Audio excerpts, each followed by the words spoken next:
Corona की दूसरी लहर से जब देश भर में हाहाकार मचा है, तो क्या सीबीएसई के बोर्ड एग्जाम कराए जाने चाहिए? बोर्ड के इम्तिहान जरूरी हैं कि जिंदगी बचाने का इम्तिहान? आने के अपने शेड्यूल में किसी तरह के बदलाव का ऐलान तो नहीं किया है, लेकिन अब धीरे धीरे ये मांग जोर पकड़ने लगी है कि एग्जाम इन हालातों में नहीं कराए जाने चाहिए। बच्चों का स्वास्थ्य हमारे लिए बहुत ज़रूरी है।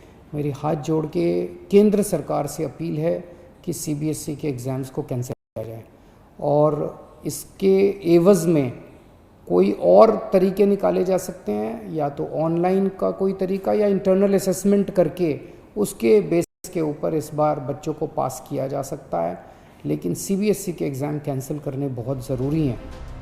वैसे तो सोमवार को सीबीएसई ने एग्जाम को लेकर मीटिंग की थी, लेकिन परीक्षाएं टाली जाएं या नहीं, इस पर कोई फैसला नहीं हो सका। उधर जब महाराष्ट्र, उत्तर प्रदेश, छत्तीसगढ़ और पंजाब के एजुकेशन बोर्ड ने परीक्षाओं को टाल दिया है, तो सीबीएसई के सामने दबाव को इनकार नहीं किया जा सकता। खुद छात्रों के सामने भी अजीब संकट है। पढ़ाई के दबाव के साथ साथ कोरोना काल में परीक्षा के लिए खुद को कैसे तैयार करें, ये सवाल उनके लिए बड़ा हो गया है। मेरा प्रश्न है सरकार से कि एक तरफ सरकार नाइट कर्फ्यू और लॉकडाउन लगाकर कोरोना के रोकथाम के इंतजाम करती है और दूसरी तरफ वो परीक्षा लेती है, क्या इससे भीड़ भाड़ नहीं होगा? कौन रिस्पॉन्सिबिलिटी लेगा? अगर हम कोरोना संक्रमित होते हैं तो इसकी रिस्पॉन्सिबिलिटी कौन लेगा? बच्चों में संक्रमण बहुत पाया जा रहा है नए स्ट्रेन की वजह से। तो अगर कोई दुर्भाग्यवश कोई बच्चा 3 या 4 दिन पहले बोर्ड एग्जाम से अगर संक्रमित हो जाता है तो उसके साथ क्या किया जाएगा? उसका तो पूरा साल बर्बाद हो जाएगा sir. National centre for disease control के आंकड़ों के मुताबिक कोरोना पीड़ित होने वालों में 11 साल से 20 साल के करीब 10% लोग हैं। यानी छात्रों के बीच कोरोना होने की आशंका को नजरअंदाज भी नहीं किया जा सकता।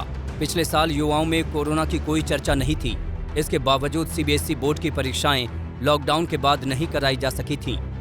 2020 में सुप्रीम कोर्ट की दखल के बाद लॉकडाउन से पहले हुई परीक्षाओं के आधार पर नतीजे घोषित किए गए थे। मेरे को लगता है कि 2021 में अब जब ये बोल रहे हैं कि बोर्ड्स एग्ज़ाम ऑफलाइन होने चाहिए, तो वो एक बहुत बड़ा रिस्क फैक्टर है बच्चों के लिए और उनकी हेल्थ के लिए, कंसिडरिंग कि हेल्थ सबसे टॉप प्रायोरिटी होती है।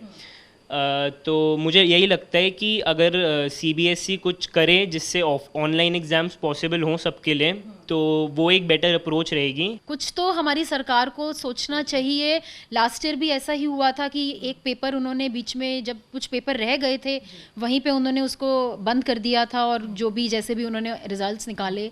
बट इस साल जो हमारे बच्चों का साल, तो भविष्य बिल्कुल उनके हाथ में ही है, हम तो कुछ नहीं कर सकते।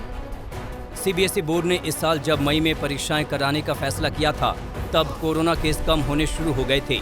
जिंदगी पटरी पर लौट रही थी, लेकिन एक बार फिर नए हालात में सही फैसले की जरूरत है।